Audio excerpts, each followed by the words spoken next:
J'ai mal à la gorge. En fait, ça me démange. Mais il arrive que ce soit assez douloureux. Ne vous inquiétez pas, je suis là pour vous.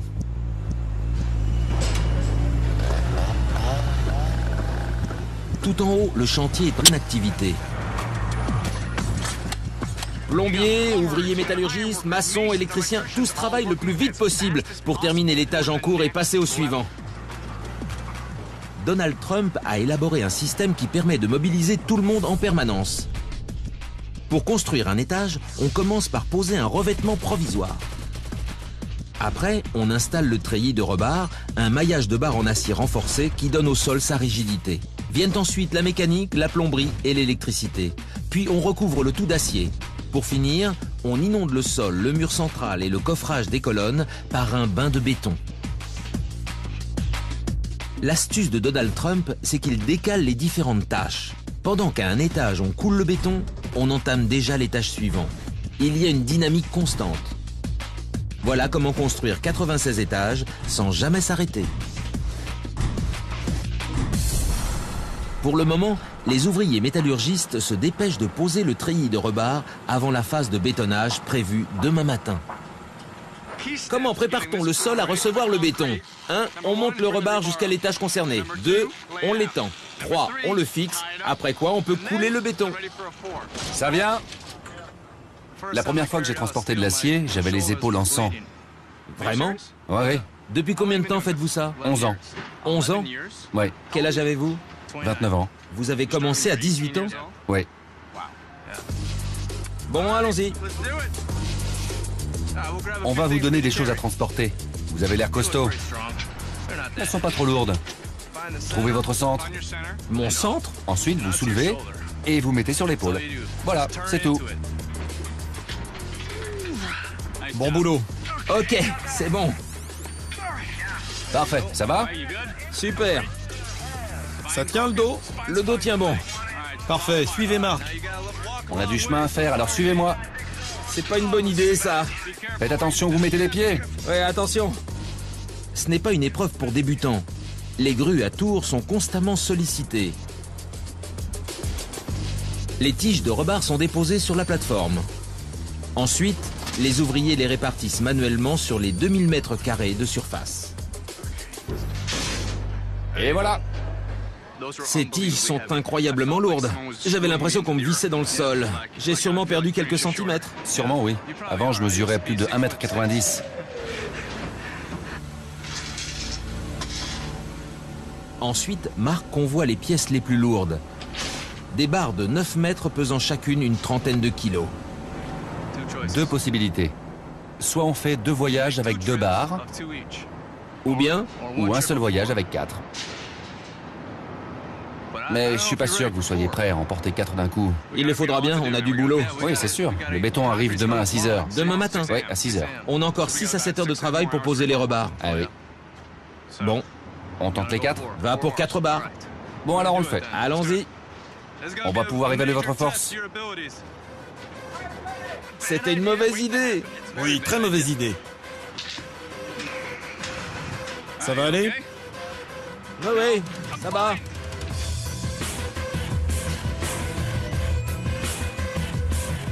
Je vais y arriver. J'ai 120 kilos de rebar qui me labourent l'épaule. Plutôt douloureux comme façon de gagner ses galons. Ok, arrêtez. Ok, Vous pouvez décharger. chouette. Bon boulot. Vous êtes costaud. Ça en fait des barres. C'est lourd. Est-ce qu'on peut se déplacer le foie à force de porter ça? C'est une sensation normale. Tous les ouvriers métallurgistes connaissent ça. Bon, allons fixer quelques rebars. On attache chaque tige à celle qui se trouve en dessous. Et après? Quand on coulera le béton, tout restera bien en place. Ok. Montrez-nous vos talents. Allez, faites-en encore 1000. D'accord.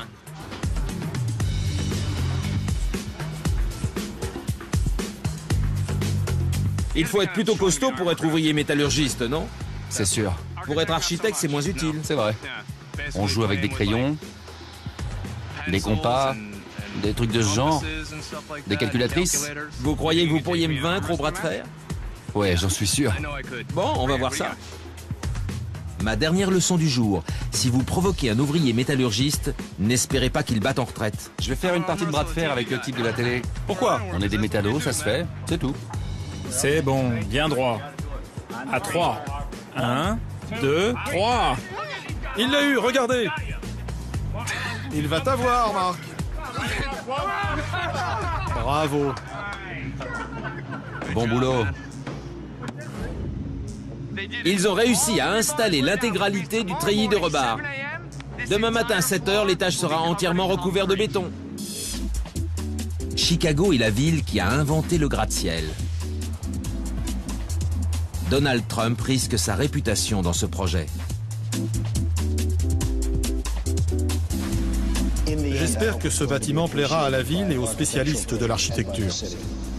Chicago a été le berceau d'architectes extraordinaires.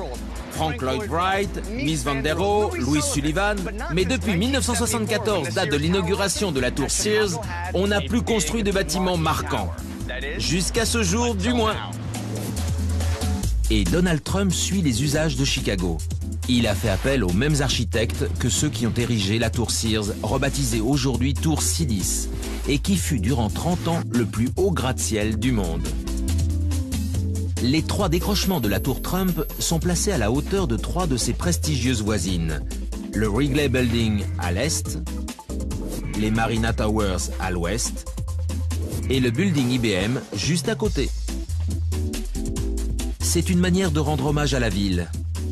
En ce moment, je me trouve au 29e étage avec mon ange gardien du jour. Il est aux petits soins pour moi.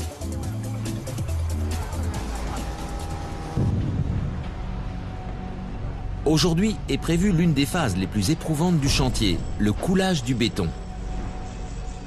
Quand on coule le béton, impossible de faire une pause. C'est le béton qui commande. Quand il veut durcir, il durcit, quoi qu'on fasse et quoi qu'on dise. Alors vous avez intérêt à suivre, parce que sinon, vous êtes largué. Il sait ce qu'il a à faire. Surtout au soleil, le soleil aide beaucoup, le vent aussi. Donc même si on a faim, le béton continuera de sécher. Exactement. On a 6 heures pour déverser plus de 1000 tonnes de béton qui permettront de terminer la dalle de l'étage. Le béton arrive! Allez! Bon sang! Ce truc fait ce qu'il veut.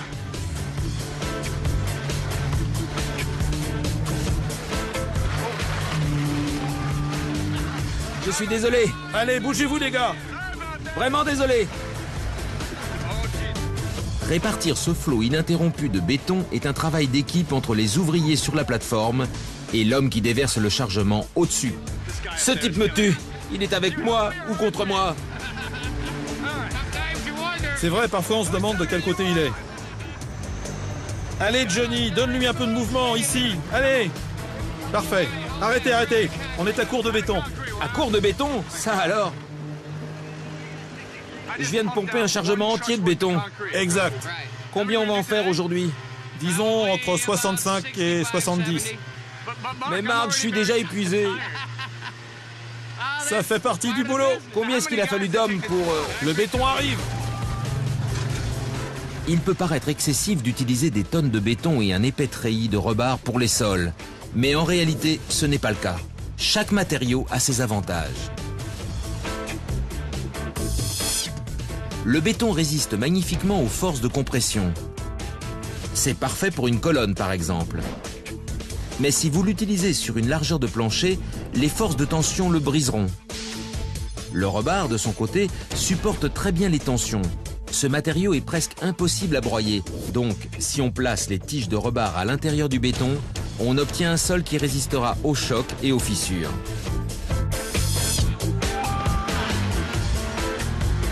Il est temps enfin de souffler un peu. Plus de béton! Marc, qu'est-ce que ça fait du béton dans l'œil? C'est pas bon. Pas bon? Il ne faut surtout pas frotter. Il faut le retirer. Il contient des cailloux, du sable. Oui? Ça érafle l'œil quand on frotte. Docteur! Ok, Qu'est-ce qu'on fait? baissez la tête. Maintenant, je vais rincer votre œil. Oh là, qu'est-ce que vous faites? Ne vous inquiétez pas, détendez-vous. Voilà. Maintenant, roulez de l'œil. Roulez de l'œil. Ouvrez-le. Ça a marché? Je crois. Bien, vous êtes guéri. Il faut que j'y retourne. Le temps est précieux.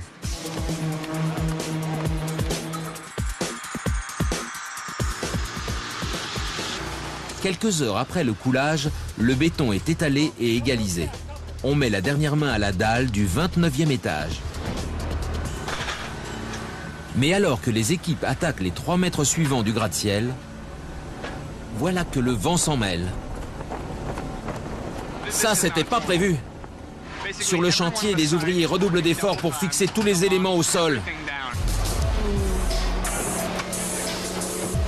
On a des vents de plus de 80 km/h. Pour le moment, Oui, ce soir, ça devrait dépasser 110 km/h. plus de 110. Oui. Qu'est-ce que ça veut dire? Ça veut dire qu'on arrête de poser le revêtement. Pourquoi? Si on continue, on augmente le risque que le vent arrache des éléments. En fait, le risque est si élevé que les 2 grues à tour ont été réquisitionnées. Elles récupèrent tous les matériaux disponibles pour les disposer comme des presse-papiers géants. On espère ainsi que les panneaux de revêtement ne s'envoleront pas. C'est ça quand on construit des gratte-ciel à Chicago, le vent fait partie de l'ordinaire ici. C'est juste. On vient de poser le revêtement du sol de l'étage en cours, mais une tempête arrive avec des vents de plus de 110 km/h. Est-ce qu'il y a un risque que les panneaux s'envolent? Il pourrait finir dans la rivière.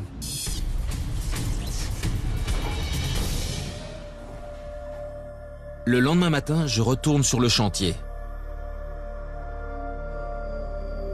Tout le monde est inquiet. Personne ne sait ce que la tempête a provoqué comme dégâts la nuit dernière.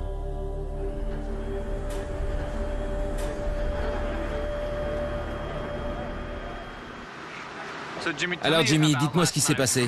Quand je suis parti hier, il y avait des vents de 90 km/h. La météo annonçait qu'ils dépasseraient les 110 km/h. Et j'ai vu que vous attachiez tout. Vous espériez passer au travers? Quel est le résultat? Ça s'est bien passé, on avait tout fixé au sol. Quant au vent, ils sont restés dans les 90 km/h. Aucun morceau ne s'est envolé? Non, aucun. Vos précautions ont payé. Les gars ont vraiment fait du bon boulot. Mais il n'y a pas que de bonnes nouvelles. La tempête a occasionné un retard de presque une demi-journée. Les ouvriers n'ont pas pu finir la plateforme. Du coup, ils n'ont pas le choix. Il faut la terminer aujourd'hui. Ils sont talonnés par les ouvriers métallurgistes qui attendent de pouvoir installer le treillis de rebar. Aujourd'hui, je vais monter plus haut. Pour construire un étage dans un gratte-ciel en béton, on ne hisse pas des grosses poutres d'acier avec une grue. Non, on utilise cet engin. À la base, c'est un équipement de montage, une plateforme qui va servir de modèle pour l'étage suivant. On dirait des Lego pour grands enfants. C'est vrai? Merci beaucoup. Un petit plus, j'ai reçu une ceinture à outils. Cette ceinture est vide. Normalement, elle est équipée du nécessaire, un mètre ruban, de la craie, un marteau, des clous, etc. Là, j'ai juste une équerre. Bon, allons construire un gratte-ciel. Je vais rejoindre les ouvriers postés en haut de la tour. La vue est terrifiante. Première étape, il faut dresser des poteaux de soutien pour supporter la plateforme.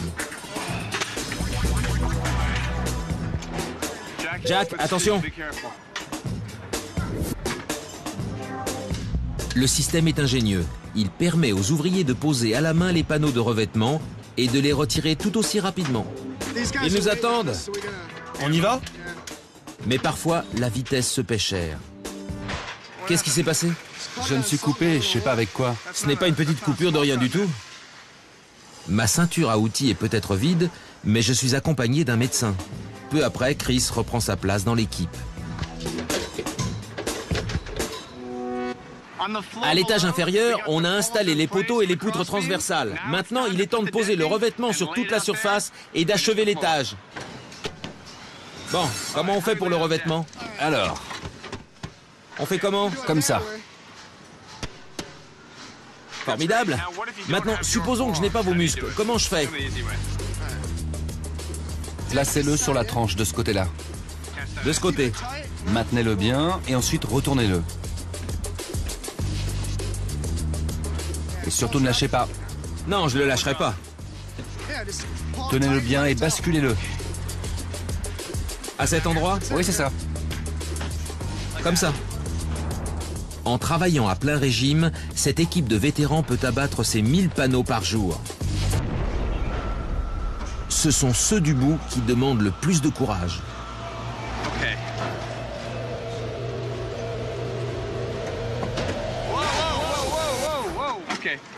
Ouh, ça fiche la trouille. Ils sont attachés. Ok, c'est bon. Alors, ce truc-là, c'est un panneau de revêtement.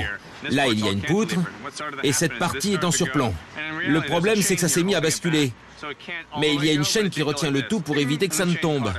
Le panneau a bougé, la chaîne l'a rattrapé. Pendant quelques secondes, j'ai vu la catastrophe arriver, la chute. Finalement, même avec ma technique, on est arrivé à installer les derniers panneaux. Le 30e étage est prêt pour l'acier.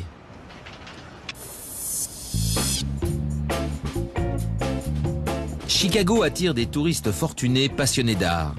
Pour les séduire, les architectes de la tour Trump veulent leur donner une première impression inoubliable.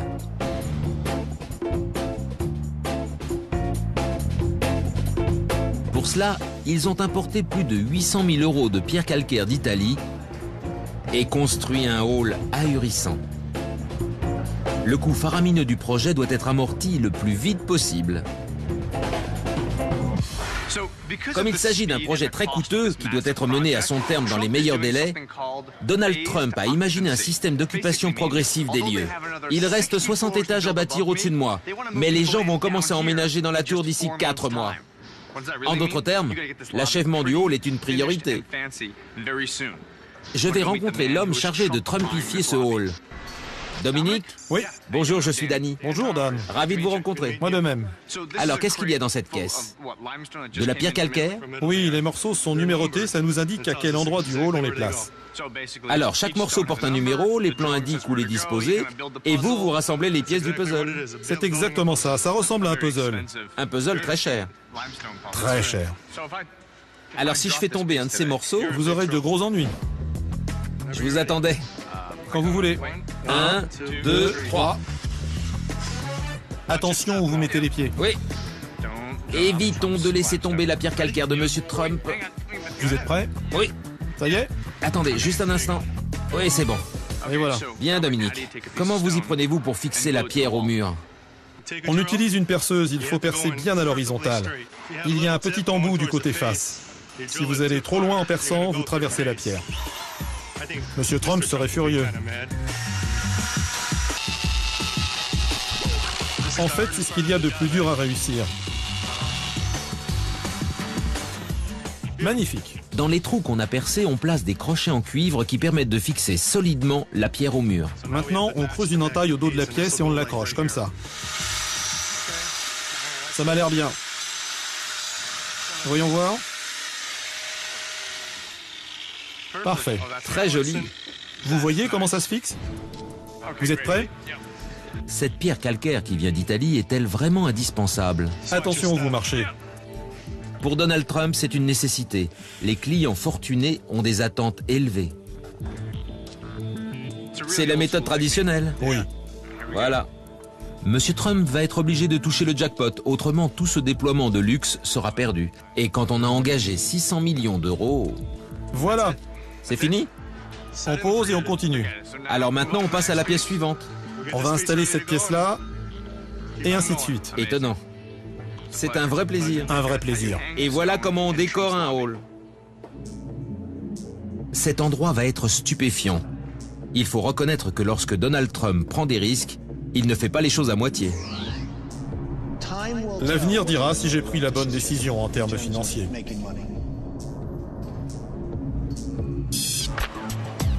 Dans la tour Trump, le béton est roi. Au final, plus de 19 000 chargements de béton auront été livrés sur le chantier. Si le flot de camions s'interrompt, la construction cesse du même coup. Cela signifie que les ouvriers de la tour Trump ne sont pas les seuls à fonctionner en sur-régime. Je me trouve à 3 km du chantier dans une entreprise de béton. C'est dans cette usine que tout commence.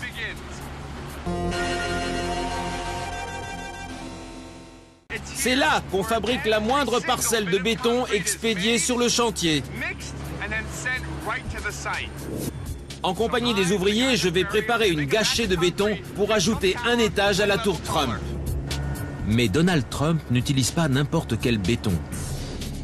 Compte tenu de la taille et de l'architecture du bâtiment, il a besoin d'un béton extrêmement solide pour son mur central, ses colonnes et ses étages extérieurs. Ce matériau garantit la solidité de la tour et permet de transférer la charge et les tensions sur les étages inférieurs. La formule exacte du béton fabriqué ici est tenue secrète.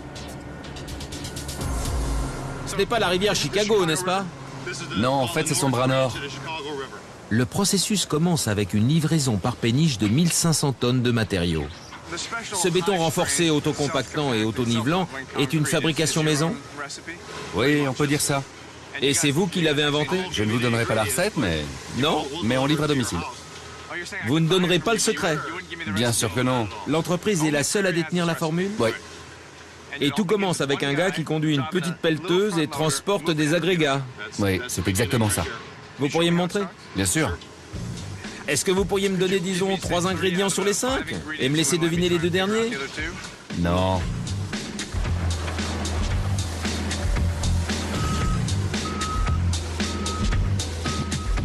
Ça paraît simple, hein?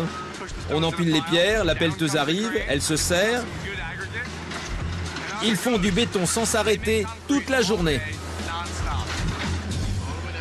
Baissez-la, c'est votre ceinture de sécurité. Baissez-la complètement. Mais pour l'instant, ne touchez à rien. Essayez juste les pédales pour savoir ce que vous allez faire en premier. Compris? J'arrive, chérie! Baissez la benne. Vous êtes dans le mauvais sens. Et remontez la benne. Il a encore des progrès à faire. Ok. On a vraiment fait du bon boulot, hein? Ouais. Non, vous ne trouvez pas? Je dirais que vous êtes un peu rouillé. Un peu rouillé. Ensuite, on décharge la péniche, on met le matériau sur le tapis roulant et on l'expédie dans les silos.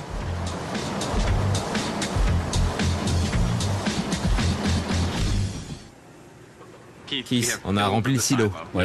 Qu'est-ce qu'on a ici? Environ 2000 tonnes de sable.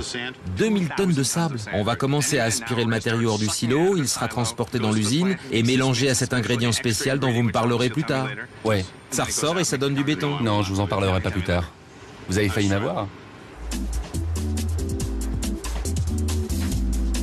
Et si je devinais, vous me répondriez oui ou non?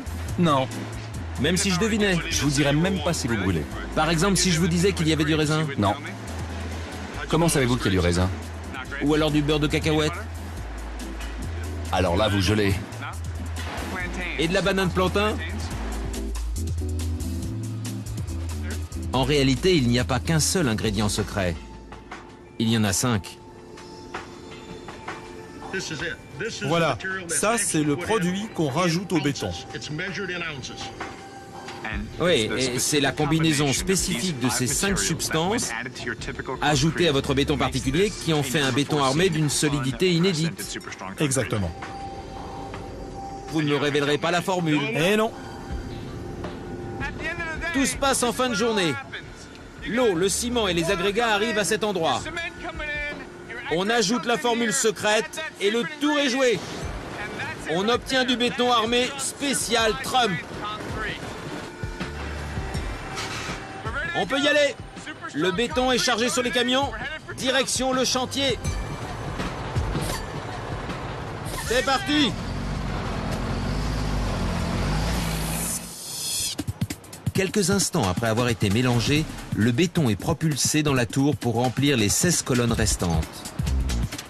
Mais avant cela, il faut envelopper les colonnes de rebar dans un coffrage.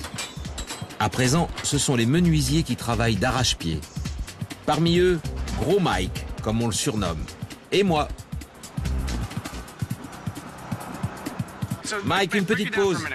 Une fois terminée, cette colonne mesure 3 mètres de haut. On est à 2,40 m. Il va falloir la finir. Ajoutez les 60 cm restants. On va te passer un panneau supplémentaire. D'accord. On va le poser dessus et le fixer avec ses agrafes. Ok? Voilà comment on procède. On va mettre 2 panneaux et on fixera le tout. Et quand ce sera fini, on pourra couler le béton. Voilà. Hissez le panneau. Mets-le ici, à gauche. Ok. Allez, on le monte. Voilà. Prends les agrafes. On installe le panneau, on fixe les agrafes et puis on se déplace. Le béton arrive. Qu'est-ce que t'attends? Va à côté. D'accord, allons-y. Ça arrive. On cogne. On cogne. Voilà. Sur la gauche. Sur la gauche. Au cours du travail, il se produit un accident. Oh là là! Nous avons un problème. Jason, mon cadreur, s'est démis l'épaule alors qu'il évoluait sur la cage à rebar entourant une colonne. Qu'est-ce qu'il essaie de faire là? Il tente de remettre son épaule en place. Montre-moi ça. C'est là que devrait se trouver l'os. S'il n'y arrive pas, il va falloir quitter les lieux. L'auxiliaire médical qui est de garde aujourd'hui est à côté de lui, prêt à le rapatrier au sol si nécessaire. Mais Jason aime prendre les choses en main. Il va replacer lui-même son épaule. Alors t'as réussi à la remettre? Ouais, Tu l'as remise en place, c'est ça? T'as réussi? Bon sang mon vieux, t'es un as! C'est vraiment incroyable. Bon gros Mike, on remonte? On va maintenant préparer les colonnes à recevoir le béton qui doit arriver d'un instant à l'autre. Ça permettra de rapprocher ces deux côtés en exerçant une pression. Cet interstice-là va disparaître. Il n'y aura aucune fuite de béton. Rappelez-vous, ici on déverse des tonnes et des tonnes de béton qui exercent une forte pression. Ouais, et notre boulot, c'est de faire tenir cette colonne, coûte que coûte. C'est bon, continuez. Il faut encore une bonne trentaine de centimètres, peut-être 60. Ouais, bien, ça ira. C'est pas joli, ça? Hey, c'est pas parce que ces clous ont 2 têtes que vous devez les enfoncer jusqu'au bout. Ah bon, vous ne voulez pas? Non, rentrez-les jusqu'à la première tête. Ah ouais, c'est juste provisoire, n'est-ce pas? Exact. Gros Mike vient de me faire une remarque très intelligente. Quand on a des clous à double tête, il faut les enfoncer jusque-là pour pouvoir ensuite les retirer par l'autre bout. Le béton arrive. je vais lui montrer comment faire. Multitâche. Multitâche! Le coulage du béton commence. 20 tonnes qui vont exercer une pression incroyable. Mais notre colonne tient bon. Si on veut construire une tour qui sera la prochaine merveille de Chicago, il ne faut pas négliger l'aspect extérieur. Sur le chantier de la tour Trump, 4 étages en dessous de la plateforme, les ouvriers recouvrent chaque centimètre carré de la façade d'un rideau de verre comme on n'en a encore jamais vu. Ici, tout est question d'image. Quand on construit un bâtiment, une grande part de l'ouvrage disparaît sous un revêtement quelconque.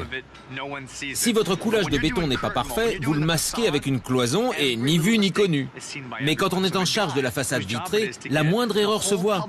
L'homme responsable de l'extérieur de la tour Trump est à mes côtés. Tim, je suis Danny. Enchanté. De même, c'est vous le responsable? Ouais. Vous fabriquez des murs de verre pour les gratte-ciel. Oui. Ces ouvriers que vous voyez là travaillent nuit et jour par tous les temps. Vous êtes les derniers à intervenir sur le chantier pour mettre la touche finale à la tour. Ouais, D'après ce que j'ai appris, Donald Trump veut commencer à louer les lieux. le plus vite possible. Donc plus vous pressez le mouvement, plus vite le chantier sera clos. Exactement. Ils vous mettent la pression. Ouais. Si on veut tenir le rythme imposé, combien de temps faut-il pour installer cette baie là? Ça prend 25 minutes. Donc à 3h moins 20, cette baie sera achevée. Oui, c'est ça. Bonjour Eric, je suis Danny. Bonjour Danny. Ravi de vous rencontrer. Ça vous fait peur d'être là? Non, j'aime ça. Vous aimez ça? Oui. Bon, attrapez un panneau Ok. et tirez-le vers moi. Enlevez le chariot. Chariot dégagé. C'est bien. Maintenant, les panneaux. Chacun de ces panneaux pèse 400 kilos. Ils sont manipulés par une grue installée à l'étage au-dessus. Bon, c'est le moment d'utiliser vos muscles, d'accord? D'accord. Tirez, tirez, tirez, attendez, voilà. Oh bon sang. Qu'est-ce qu'on fait? Laissez aller. Comment? Lâchez. D'accord. Je vais vous passer ça. Parfait. Je lâche. Lâchez. Je laisse aller. Ouais, parfait. Maintenant, attrapez ça. Et voilà, on a retourné le panneau. Alors, qu'en pensez-vous? J'ai la tremblote. J'ai la tremblote. Maintenant, surveillez ce côté pour pas qu'il s'ouvre. Ça a l'air bien. Ces panneaux sont munis d'un dispositif d'emboîtement. Ça permet de les installer en 2 temps 3 mouvements. Mais ils n'en sont pas moins solides et conçus pour résister à des vents de 320 km/h.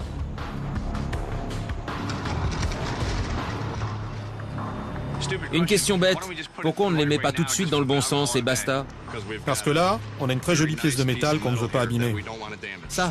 Oui. Donald Trump veut que ce magnifique aileron d'acier en forme de larme soit visible sur la façade. Exact. C'est pour ça qu'on procède ainsi. Ces ailerons sont purement décoratifs et ils valent 800 000 €. Leur seule fonction est de rehausser le cachet du bâtiment.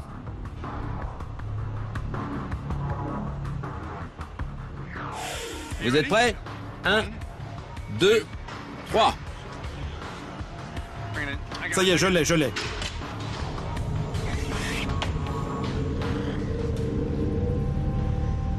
Il reste une vitre à installer pour achever l'ensemble, mais l'opération s'annonce très délicate. Cette fois, il faudra prendre des risques. Ok, je suis avec vous. D'accord. Ça vient? J'y suis. C'est bon. Voilà, c'est bien. Bon sang, soyez prudents. Attention. Soyez prudents.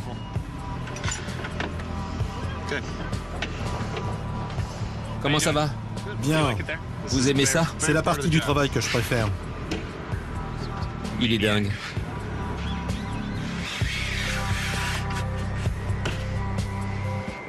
Encore un petit peu. Très bien, il est posé. Ça y est? C'est bon. Regardez ça. Le mur rideau est installé. C'est un mur. Ah, je me sens bien ici. Quand je suis arrivé, j'étais triste. Il y avait ce grand trou. Et maintenant, il est fermé. On vient d'installer 5 panneaux. Bon, d'accord, ça nous a pris un peu plus de temps que prévu, mais ça fait quelque chose. On a fait du bon travail. C'était dément. Merci de m'avoir laissé participer. Bon boulot.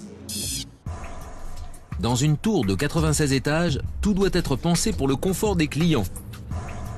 Quand les températures grimpent lors des étés torrides que connaît Chicago, il faut pouvoir maintenir une fraîcheur constante à l'intérieur du bâtiment. Pour assurer l'air conditionné dans les 760 logements de la tour, sur plus de 400 mètres de hauteur, il faut fabriquer 28 km de tuyauterie. Et c'est ici que ça se passe. Je suis Danny. Joe Miskel. Bonjour Joe, enchanté. Merci. Vous êtes le contremaître de l'atelier. Oui, je m'occupe de la fabrication des tuyaux. Tous les tuyaux utilisés dans la tour viennent d'ici. Oui. En temps normal, on sort à peu près 360 mètres de tuyauterie par jour. Vous travaillez 20 heures par jour, 6 jours par semaine, c'est presque du non-stop. Exactement. On va fabriquer un tuyau. Allez!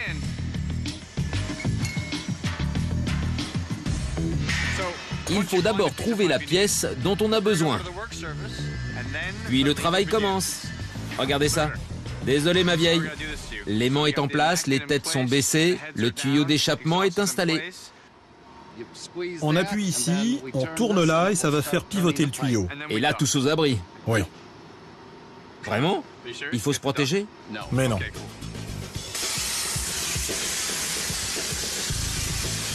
Cette lumière m'a ébloui. Larry est toujours vivant? On ne se connaît pas depuis longtemps, mais j'ai senti des affinités entre nous.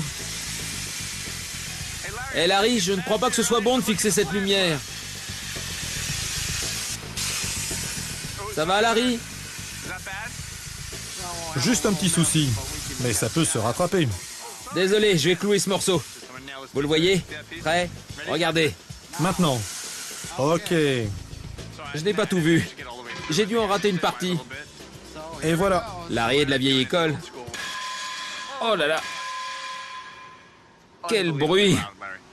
On peut vérifier que la coupe était correcte. Splendide. Tout juste. Maintenant que le tuyau a la bonne longueur, on va pouvoir l'envoyer à l'atelier de soudure.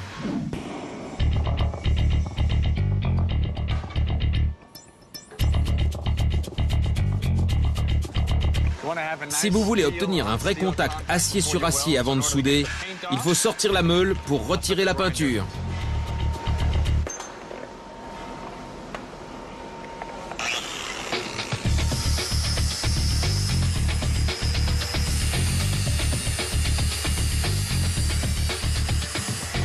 En la tenant comme ça ira mieux.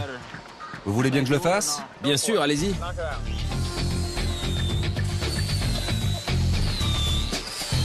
Tout ce travail est fait à la main.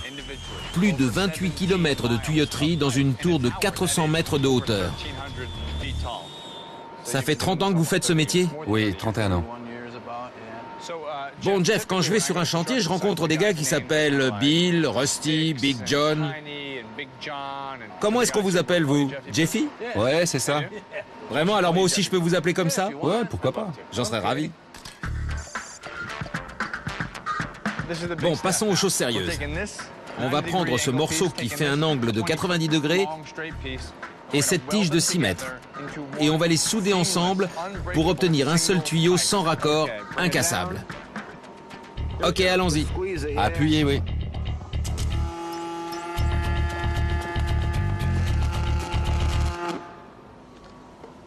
Qu'est-ce qui s'est passé? J'ai paniqué. Il n'y a pas de mal. Vous voulez finir? Bien sûr. Montrez-nous comment on fait.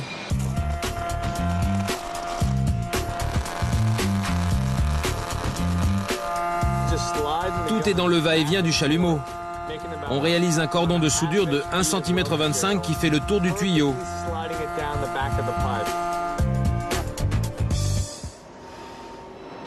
Jeff, si je ne savais pas que c'est un homme qui a exécuté ce travail, je penserais que c'est l'œuvre d'une machine. Non mais regardez-moi ça. Je suis soufflé. Non, sans blague, c'est incroyable. Merci.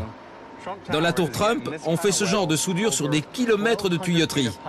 Ce sont ces hommes qui fabriquent les tuyaux, lesquels seront installés partout dans le bâtiment. Et ce sont des gars comme Jeff qui réalisent cette prouesse. Il n'y a pas à dire, cette tour est unique. Donald Trump est animé de grandes ambitions pour sa nouvelle tour. Avec ce bâtiment, on sort complètement de l'immobilier classique. Cette tour est unique, je pense qu'elle marquera durablement l'histoire de Chicago. Il y a plusieurs équipes qui travaillent d'arrache-pied pour construire la tour dans les meilleurs délais. Mais voir grand n'est pas une garantie de succès.